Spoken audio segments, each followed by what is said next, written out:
Maya had promised herself she wouldn't take any more last-minute babysitting jobs, especially not the kind that started after midnight. But when her phone buzzed at 12:17 a.m., she was still awake, sitting on her bed in her small apartment, scrolling mindlessly and worrying about rent. The message was from a number she didn't recognize. "Hi, this is Mrs. Keller. We got your number from a neighborhood group. Our sitter canceled. We need someone tonight. Just a few hours. $200 cash." $200 for a few hours. Maya hesitated. It was late. Too late. But the address was only 15 minutes away, in a quiet suburban area she vaguely recognized. The woman offered to send a picture of her driver's license for reassurance. She sounded calm in her texts, polite, normal. Maya told herself it would be fine. She arrived at 12:46 a.m. The Keller house sat at the end of a cul-de-sac, lights glowing warmly through the windows. It looked safe, ordinary. A two-story home with trimmed hedges and a porch light that flickered slightly in the cold. Mrs. Keller opened the door before Maya even knocked. She was pale and thin, maybe mid-30s, with tired eyes and damp hair like she'd just showered. Behind her stood a tall man who barely made eye contact. "Thank you for coming," Mrs. Keller said quickly. "Our daughter's asleep upstairs. She usually sleeps through the night." The father muttered a quiet hello and disappeared down the hallway. Something about the exchange felt rushed, not frantic, just off. Maya stepped inside. The house smelled faintly like bleach. Mrs. Keller knelt and spoke in a hushed voice. "Her name is Lila. She's 6. If she wakes up, just tell her Mommy and Daddy stepped out for a bit. We'll be back by 3. "Where are you going?" Maya asked, half joking. Mrs. Keller smiled, but it didn't reach her eyes. "Just out." That was it. The front door closed. The deadbolt slid into place. And just like that, Maya was alone. At first, everything was quiet. She sat on the couch, scrolling on her phone, the television playing softly for background noise. The house made the usual settling sounds. Soft ticks in the walls, the hum of the refrigerator. At 1:23 a.m., she heard footsteps upstairs. Slow, light. Maya muted the TV and listened. The steps stopped. She waited, heart tapping slightly faster. Maybe Lila had woken up. She climbed the stairs carefully. The hallway light upstairs was already on. That made her pause. Mrs. Keller had told her Lila was asleep.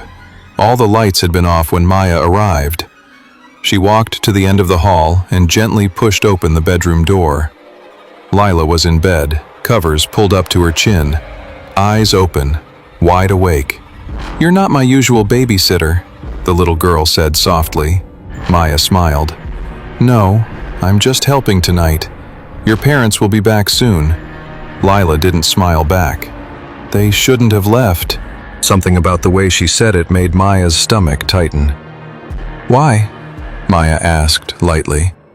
Lila's eyes shifted toward the closet. "He doesn't like when they leave." Maya followed her gaze.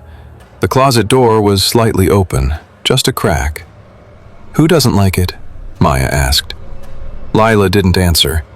Instead, she slowly pulled the blanket over her head and turned toward the wall. Maya felt foolish for even feeling uneasy. Kids said weird things, imaginary friends, overactive imaginations. She stepped toward the closet and pulled the door open fully. Inside were tiny dresses, pink shoes, stuffed animals lined up neatly on the shelf. Nothing else. She closed it and turned off the hallway light before going back downstairs. At 1:57 a.m., the power went out.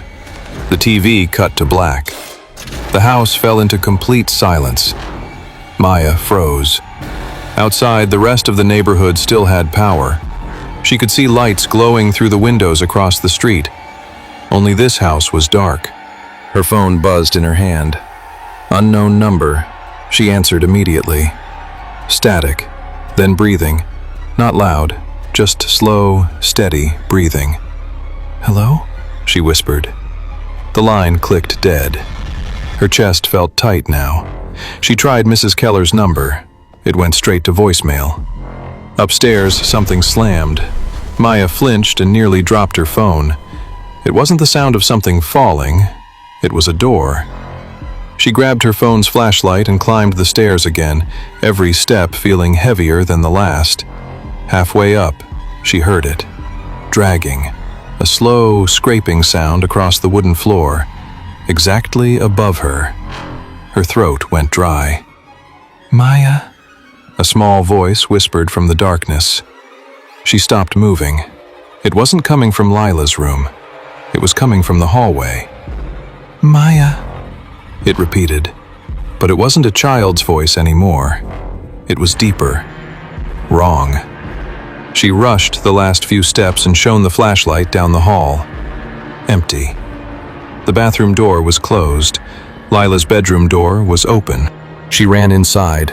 The bed was empty. The window was locked. The closet door was wide open. The stuffed animals were scattered across the floor like someone had swept them aside. "Lila?" she called. No response. Then she felt it. Cold air against the back of her neck. She turned slowly. The closet was deeper than she remembered. Far deeper. The back wall seemed wrong, like it stretched farther into darkness than the house's layout should allow. Her flashlight flickered, and for a split second she saw movement in the back of the closet. Not a child, something tall, unfolding itself from the dark, its head nearly brushing the ceiling, its limbs too long, bending at angles that didn't look human. And beside it, standing perfectly still, was Lila, her face blank, her eyes fixed on Maya. "He doesn't like when they leave," Lila repeated softly. The flashlight died. Maya stumbled backward, slamming into the dresser. She scrambled for the door, her hands shaking violently. Behind her, she heard the dragging again. Closer now. Something heavy pulling itself across the floor. She bolted down the stairs in complete darkness, nearly falling, heart pounding so loud it drowned out everything else. The front door wouldn't open. The deadbolt wouldn't turn. Her phone buzzed again in her hand. Unknown number. She didn't want to answer. It rang again, and again. Finally, she looked down at the screen. This time, it wasn't just a number. It was a live video feed. From inside the house. The camera angle showed the staircase. It showed her, standing there, frozen.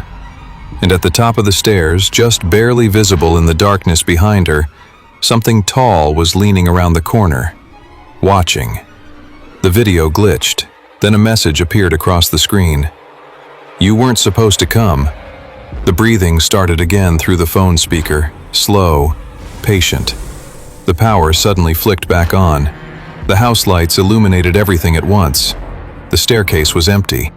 No figure, no Lila. Silence. The front door unlocked with a soft click. Maya didn't wait. She ran. Neighbors later said they saw a girl sprint barefoot down the street around 2:15 a.m., screaming and crying. Police went to the Keller house that morning. No one answered. The house was empty. Completely empty. No furniture, no toys, no sign a child had ever lived there.